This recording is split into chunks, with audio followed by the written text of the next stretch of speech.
মেয়েরা কি রাতে চুল ছেড়ে দিয়ে ঘুমাতে পারবে? আপনি সহবাসের সময় শরীরে যে কাপড় থাকে সেটা পরে নামাজ হবে কিনা যদি সেখানে কোনো নাপাক না লাগে? আমার বয়স 24, কিন্তু আমার অনেকগুলো চুল পেকে গিয়েছে, সেগুলো তুলে ফেলা বা কালার করা জায়েজ হবে কি?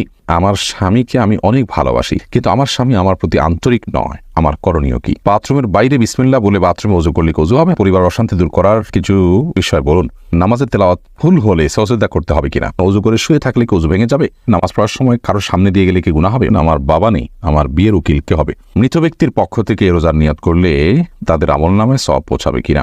জামাতে প্রথম কাতারে ফরজ নামাজ আদায় করার সময় যদি ওযু ভেঙে যায় তাহলে করণীয় কি? ফাইজিদ রহমান আপনি লিখেছেন নামাজ পড়ার সময় কারোর সামনে দিয়ে গেলে কি গুনাহ হবে? অবশ্যই গুনাহ হবে। নবী করিম সাল্লাল্লাহু আলাইহি ওয়াসাল্লাম বলেছেন কারোর সামনে দিয়ে কেউ নামাজ পড়ছে তার সামনে এক পাশ থেকে আরেক পাশ যদি ক্রস করেন, এটার পাপের বোঝাটা কত বড় হবে এটা যদি কেউ জানতো তাহলে 40 পর্যন্ত সে দাঁড়িয়ে থাকতো, 40 দিন বা 40 বছর পর্যন্ত সে দাঁড়িয়ে থাকতো। সাইদা রত্না এই আইডি থেকে আপনি রেখেছেন আমরা একটা জমি কিনে অন্যের কাছে বেশি দামে বেচলে সেটা গুনাহ হবে না? গুনাহ হবে কেন? আপনি জমি কিনবেন আগে, জমিটা বুঝে নেবেন, নেওয়ার পর আপনি আরেকজনের কাছে সেল করবেন বেশি দামে, লাভ নিয়ে কোনো অসুবিধা নেই। আজিয়াদ লাবিব আপনি লিখেছেন সপ্তাহের সময় বৃহস্পতিবার রোজা রাখা সুন্নত, মৃত ব্যক্তির পক্ষ থেকে রোজার নিয়ত করলে তাদের আমল নামে সওয়াব পৌঁছাবে কিনা? নফল আমল, বিশেষ করে সিয়ামের আমল মৃত ব্যক্তির তরফ থেকে করার ব্যাপার বিভিন্ন হাদিস পাওয়া যায়, বিধায় তাদের তরফ থেকে আপনি নফল রোজা রেখেই তাদেরকে সওয়াব পৌঁছানোর নিয়ত করতে পারেন, আমি তাহলে তাদের আমল নামাতে দিবেন ইনশাআল্লাহ। এরপরে পাপিয়া হাসান আপনি লিখেছেন আমার স্বামীর সিগারেট খাওয়া কিভাবে বন্ধ করব? আমি আর চেষ্টা করে পারছি না। আপনি আপনার চেষ্টাকে অব্যাহত রাখুন, সেই সাথে দোয়াও করুন, তবে তার এই পাপের বোঝা তিনি বহন করবেন। আপনি আপনার চেষ্টা করেছেন, দাওয়া পেশ করেছেন, আপনি চেষ্টা করে যাচ্ছেন, এবং স্বামী স্ত্রীর মধ্যে একে অন্যের কাছে আর্গুমেন্ট করে দাবি আদায় করা যে কোনো জিনিস অনেক বেশি সহজ। কিছু অমানুষ এবং একান্ত কিছু আপনার শক্ত হৃদয়ের মানুষ হলে তাদের কথা ভিন্ন। তো আপনি সেই চেষ্টাটা অব্যাহত রাখবেন। আপনার হাতে যে পাওয়ার আছে এজ এ স্ত্রী, আপনার স্বামীকে আর্গুমেন্ট করে, আবেদন করে, আবদারের মাধ্যমে, ভালোবাসার যে দাবি আছে সে দাবি দিয়ে আপনি তাকে আপনার কথা শোনানোর জন্য আপনি চেষ্টা করবেন বিনয়ের সাথে। সেই চেষ্টা আপনি অব্যাহত রাখলেন, তারপর না করলে তিনি পাপিষ্ট হবেন, আপনার কোনো দায় নেই, আপনি সবর করলে আল্লাহ তাআলা আপনাকে আজর দিবেন। তাজিদুল ইসলাম লস্কর আপনি লিখেছেন নামাজের তেলাওয়াত ভুল হলে সজদা করতে হবে কিনা? তেলাওয়াতের মধ্যে যদি বড় ভুল হয়, যেটাকে লাহনি জালি বলা হয়, অর্থের মধ্যে বিকৃতি ঘটে গেছে, আপনি অল্প একটি তেলাওয়াত করছেন সেখানে বড় ধরনের ত্রুটি ঘটে গেছে, তাহলে সেক্ষেত্রে তো আপনার সালাতই হবে না। আর যদি সামান্য ছোটখাটো ভুল হয়, একটু মদ গুন্নায় রিসিদি হয়, তাহলে তার ফলে কোনো অসুবিধা নেই, সজদা করতে হবে না তার জন্য। আর বি আলম আপনি লিখেছেন ওযু করে শুয়ে থাকলে কি ওযু ভেঙে যাবে? ঘুম না আসলে এমনি শুয়ে থাকলে না, ওযু করে যে শুয়ে থাকলে ওযু ভেঙে হয়ে যাবে এমন কোনো কথা নেই, বরং আপনার ওযু করে যদি আপনি শুয়ে ঘুমিয়ে পড়েন তাহলে সেক্ষেত্রে আপনার ওযু ভেঙে যাবে, আর যদি না ঘুমান জেগে থাকেন তাহলে ঘুম ভাঙবে না। এমডি আজিজুল ইসলাম হৃদয় আপনি লিখেছেন পরিবার অশান্তি দূর করার কিছু বিষয় বলুন। পরিবার অশান্তির জন্য দূর করার জন্য আমরা ইতিপূর্বে বলেছি স্বামী স্ত্রী উভয়ে দিন চর্চা করা, আল্লাহর কাছে পরিপূর্ণভাবে নিজেদেরকে সারেন্ডার করা, এটা জরুরি। এটা না হলে অশান্তি কখনো দূর করা সম্ভব নয়। যখন আমরা আল্লাহর কাছে সারেন্ডার করা শিখবো তখন আমাদের মধ্যে ধৈর্য আসবে, আমাদের মধ্যে সবর আসবে, আমাদের মধ্যে অল্প তুষ্টি আসবে, আমাদের মধ্যে একজন অন্যজনকে মেনে নেওয়ার মানসিকতা আসবে। নবী করিম সাল্লাল্লাহু আলাইহি ওয়াসাল্লামের পারিবারিক জীবনকে আমাদের স্টাডি করা উচিত, কিভাবে তিনি পারিবারিক জীবন যাপন করেছেন, কতটা ধৈর্যের সাথে তিনি এই পরিস্থিতিগুলোকে মোকাবেলা করেছেন যেগুলোর সম্মুখীন আমরাও হয়ে থাকি, সেটা আমাদের স্টাডি করা দরকার। সেই সাথে বিবাহ থেকে নিয়ে বিবাহর পরে আল্লাহর নাফরমানি থেকে পরিবারগুলো দূরে থাকাও দরকার। যেখানে আল্লাহর নাফরমানি হয়ে থাকে সেখানে শান্তি থাকে না, যেন হারাম কাজ থেকে বেঁচে থাকলে ইনশাআল্লাহ বিদিন আল্লাহ রাব্বুল আলামিন শান্তি দান করবেন।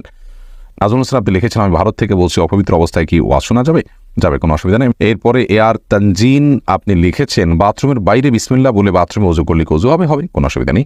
সূরা পারবেন আপনি ইউটিউবে আমাদের এখানে প্রশ্ন করেছেন আমার বাবা নেই, আমার বিয়ের উকিল কে হবে? আপনার বাবা যদি না থাকেন তাহলে সেক্ষেত্রে আপনার চাচা হতে পারেন। নবী সাল্লাল্লাহু আলাইহি ওয়াসাল্লাম বলেছেন আম্মুর রাজুলে সিনওয়াবি, একজন ব্যক্তির বাবা না থাকলে তার চাচা হলেন বাবার মতো।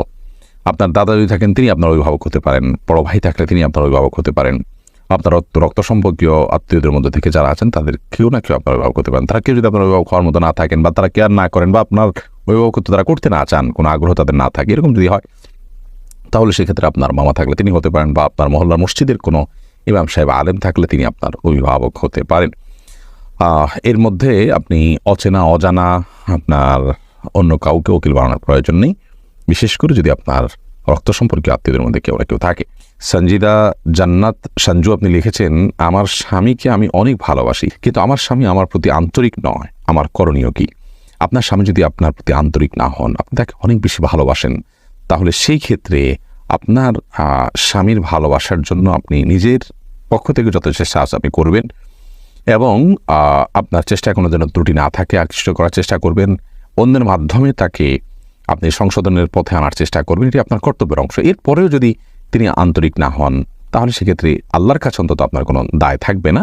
আপনি সবর করে তার সংসার যদি করেন ইনশাআল্লাহ বিদিনিল্লাহ এই সবরের ফল আপনি দুনিয়াতে পাবেন, আখিরাতেও পাবেন ইনশাআল্লাহ। খাদিজা খানম আপনি লিখেছেন, জামাতে প্রথম কাতারে ফরজ নামাজ আদায় করার সময় যদি ওযু ভেঙে যায় তাহলে করণীয় কি? যদি ওযু ভেঙে যায় তাহলে আপনি কাতার ভেঙে বেরিয়ে যাবেন এবং ওযু করে এসে বাকি নামাজ পরিপূর্ণ করবেন। যদি এমন হয় পেছনে এত বেশি মানুষ, এত বেশি কাতার, যেগুলো ভেঙে যাওয়া খুব টাফ, অনেক মানুষ ডিস্টার্ব ফিল করবে, তাহলে আপনি ওই অবস্থায় বসে থাকলেন বা দাঁড়িয়ে থাকলেন, অপেক্ষা করলেন, সালাত কন্টিনিউ করবেন না, সালাত ভেঙে ফেলবেন। বিনা ওযুতে সালাত কন্টিনিউ করা উচিত নয়। আর যদি 1-2-4 কাতার থাকে, অর্থাৎ যাদেরকে হালকা করে আলতোভাবে তাদের থেকে বেরিয়ে যাওয়া সম্ভব, তাহলে সেটি করাই হলো ভালো এবং উচিত। সবজল হোসেন এই আইডি থেকে আপনি লিখেছেন, সহবাসের সময় শরীরে যে কাপড় থাকে সেটা পরে নামাজ হবে কিনা? যদি সেখানে কোনো নাপাক না লাগে ওইটা পরে নামাজ হবে। যদি আপনি এটাকে আলতোভাবে এমনভাবে রাখেন যে সেখানে কোনো নাপাক লাগলো না, তাতে কোনো অসুবিধা নেই, নামাজ হয়ে যাবে। সূরা ইয়াসমিন আপনি লিখেছেন, আমার বয়স 24 কিন্তু আমার অনেকগুলো চুল পেকে গিয়েছে, সেগুলো তুলে ফেলা বা কালার করা জায়েজ হবে কি? বোন সুরাইয়া, প্রথম কথা হলো যে চুলের যে কালার, এই কালারটা আপনি করতে পারেন কালো ছাড়া অন্য কোনো কালার। আজকাল চুল পেকে গেলে মেহেদির যে কালার হয়ে থাকে সেটা যেমন করা যেতে পারে, তেমনিভাবে অনেকের চুল সাদা না হলেও চুল সাদা হলে মেহেদির কালার আপনি করতে পারেন। চুল সাদা হওয়া ছাড়াও অনেকে স্টাইলের অংশ হিসাবে মেহেদি কালার করে এবং দেখতে সুন্দর দেখায়, সিল্কি দেখায়। তো আপনি এইভাবে যদি কালার করেন সেটা আপনার জন্য জায়েজ আছে, কারণ নবী করিম সাল্লাল্লাহু আলাইহি ওয়াসাল্লাম বলেছেন, গায়রু হাদা শাই ওয়াজানিবুহু সাওয়া, তোমরা তোমাদের সাদা চুলকে পরিবর্তন করো অন্য কালার দ্বারা, তবে কালো বা ব্ল্যাক কালার অ্যাভয়েড করবে।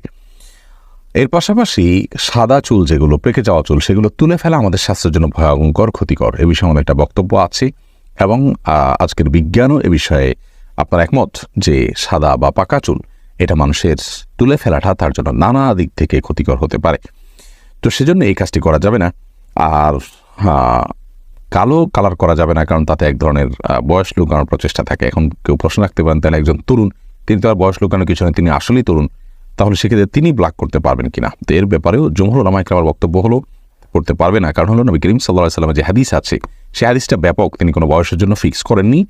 তার এই নিষেধাজ্ঞার পেছনে অন্য কোনো হেকমা বা রহস্য থাকতে পারে। সেজন্য যুবক হোক আর বৃদ্ধ হোক, সকল বয়সের মানুষ চুল পেকে গেলে সেটাকে ব্ল্যাক ছাড়া অন্য কোনো ন্যাচারাল কালার দ্বারা কালারফুল করবেন, যে কালার মাধ্যমে চুলের পাড়াতে কোনো স্তর বা লেয়ার পড়ে না, এরকম যে কোনো কালার তিনি করতে পারেন, কিন্তু ব্ল্যাক কালার দিয়ে পরিবর্তন করবেন না। যদি কোনো আলেম বলেন যে না, বয়স যারা তরুণ তারা তো আর লুকার কোনো অপশন নেই, তারা ব্ল্যাক কালার করতে পারবে, কিন্তু এই মতটি সংখ্যাগরিষ্ঠ ওলামাদের মতের বিরোধী এবং পরিপন্থী মত। এমনি কামরুজ্জামান রনি লিখেছেন, মেয়েরা কি রাতে চুল ছেড়ে দিয়ে ঘুমাতে পারবে?